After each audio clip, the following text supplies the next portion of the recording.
Hello, everyone. Welcome to the Newsbrowse News broadcast. The ongoing war in the Middle East, specifically Iran's strikes on Gulf states, has led to significant disruptions in global helium supplies, directly impacting Canadian health services. Saskatchewan's health authority has already reported a 50% reduction in its liquid helium allocations, essential for MRI machines. This scarcity has renewed urgent calls for Canada to establish a sovereign medical supply chain, according to the Canadian press. Experts like Genevieve Seabrook of the Princess Margaret Cancer Research Center, who relies on helium for nuclear magnetic resonance spectrometers, warn that permanent damage to critical equipment could occur without a stable supply. Anne Snowden, CEO of the Supply Chain Advancement Network in Health, points to Canada's fragmented health systems, which lack a unified approach to proactively manage shortages. The country faces an average of 3,000 shortages annually for various medical products. Furthermore, the conflict's impact on the Strait of Hormuz has delayed shipments of active pharmaceutical ingredients, over 90% of which are imported into Canada.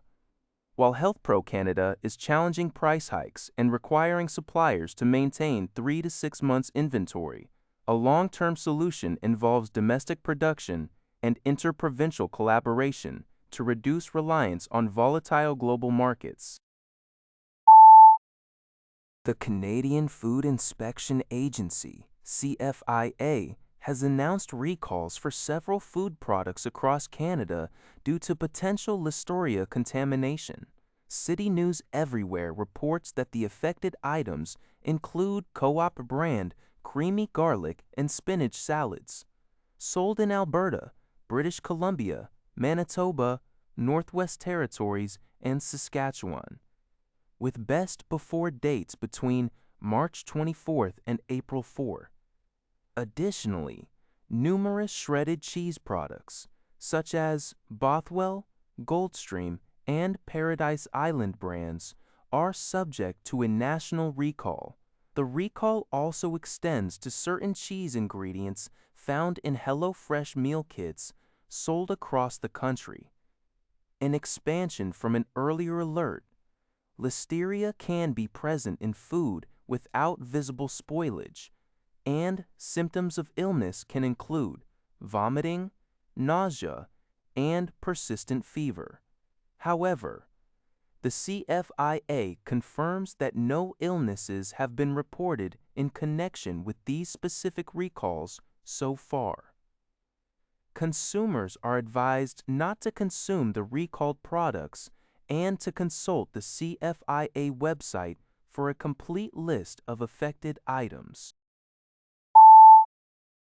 City News Everywhere reports that Canadian astronaut Jeremy Hansen made a historic first space-to-Earth video call today, participating in a live question-and-answer session during the Artemis II mission.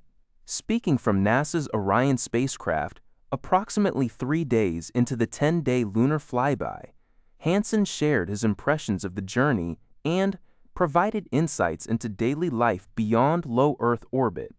He highlighted the extraordinary experience of riding the rocket and the incredible views of the crescent Earth. As a mission specialist for Artemis II Hansen is the first Canadian to venture into deep space, marking a significant milestone for Canada. The 4-person international crew, including NASA astronauts Reid Wiseman, Victor Glover, and Christina Koch, launched on April 1st. Hansen also mentioned the plan to observe a solar eclipse behind the moon and advised young Canadians to find their passions and share them to achieve their goals. Additional live events with Hansen are scheduled for later in the mission. In a historic first for the Canadian Space Agency, astronaut Jeremy Hansen made a live video call to Earth from deep space. Speaking from NASA's Orion spacecraft, 3 days in to the 10-day Artemis II lunar flyby mission, Hansen shared his initial impressions. He described the rocket ride as extraordinary and the views of the crescent Earth as Incredible.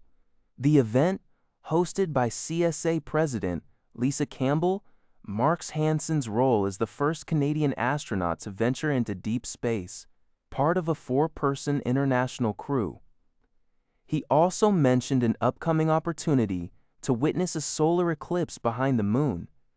To young Canadians, he advised, "It's important that you find what you're passionate about, but that you share those passions with others, because you're going to find that they're going to help you achieve them." Additional live events are planned. This report is from the Canadian Press. Orion says my hair all. Global News reports that 2,600 Canadian tree seeds are currently traveling through outer space aboard the Artemis II mission. Encased in an aluminum foil envelope, these seeds include species like lodgepole pine, eastern white cedar, red maple, white birch, and eastern white pine. National Tree Seed Center Coordinator Darren DeBaca clarified that their journey is not for establishing a lunar forest or for scientific research in space. Instead, their primary purpose is to raise public awareness about critical conservation efforts back on Earth. DeBaca highlighted that 25% of Canada's native trees are currently imperiled or threatened, largely due to climate change. The Fredericton-based National Tree Seed Center, which safeguards over 13,000 seed collections from more than 250 tree and shrub species, hopes this unique space mission will spotlight their vital work. Beyond the seeds, Canadian astronaut Jeremy Hansen and University of New Brunswick researchers are also contributing to the Artemis II mission. That's all for this video. Thank you for watching. See you in the next video.